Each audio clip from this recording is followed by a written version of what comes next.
What's going on, guys? Back with another Wizards video. Now, before I get into it, if you guys like the content, please make sure to like, subscribe, and share on the road to 2K subscribers. It's a big goal for me. But without further ado, let's get into this video. So, today I wanted to talk about Deni Avdija. I've seen a couple comments that were a little outlandish to me.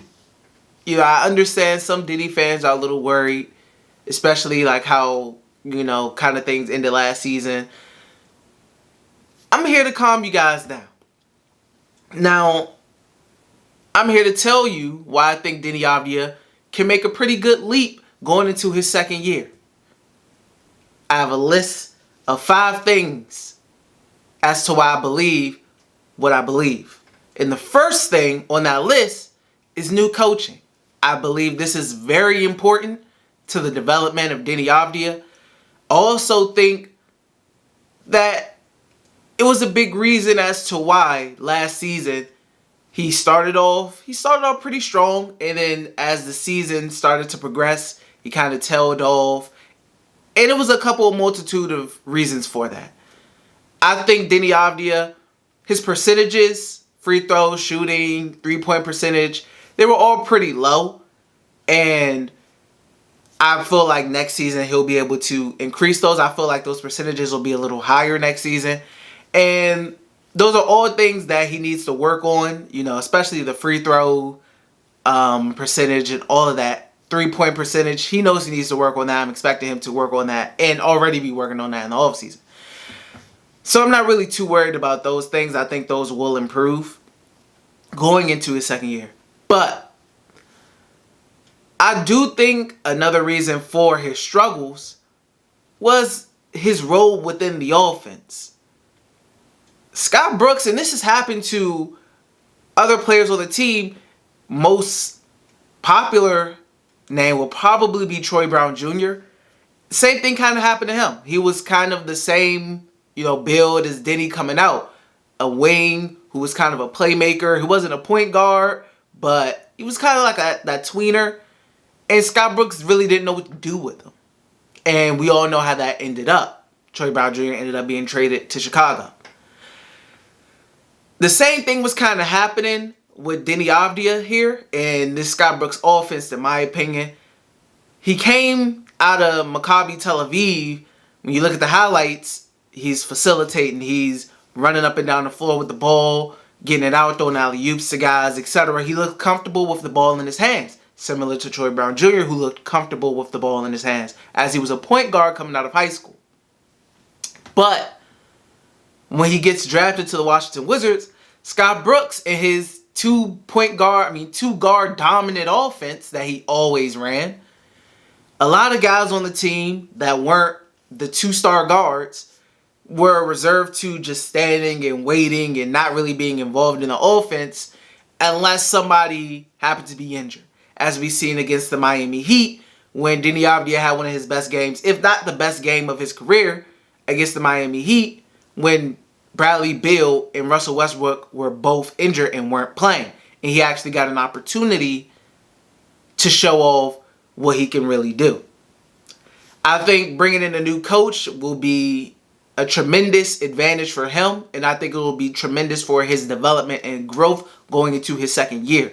Once Unseld Jr. has spoken about eliminating those 1 to 2 pass possessions, those early shot clock shots, bad shots, and emphasizing ball movement, getting people involved. I think that'll be tremendous for Deni's involvement and his progression throughout his career. Getting him involved, getting other guys involved, making them be comfortable. Let him playmate. Let him facilitate for other guys. We've seen him do it before. He can do it. Now he's not Kyrie Irving with, ball handles and whatnot. We understand that. But we've seen before that he is capable of doing these things. So number one, I feel like the coaching change will be a big help in his progression towards next season and his leap towards next season. Number two, I wrote down coming off the bench.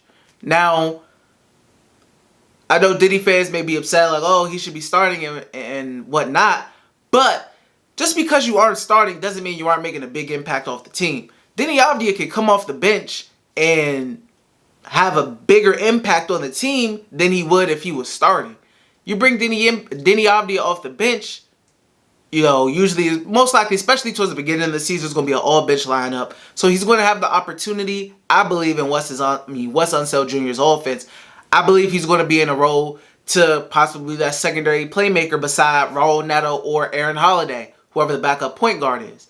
I think he's going to have the opportunity to set guys up, to bring the ball down the court, to run some pick and rolls with Montrezl Harrell or Daniel Gafford or Thomas Bryant, whoever the backup big is.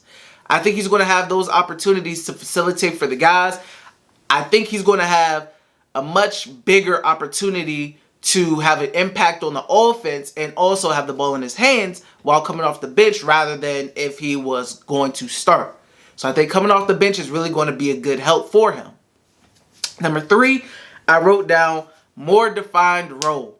I spoke earlier about Troy Brown Jr.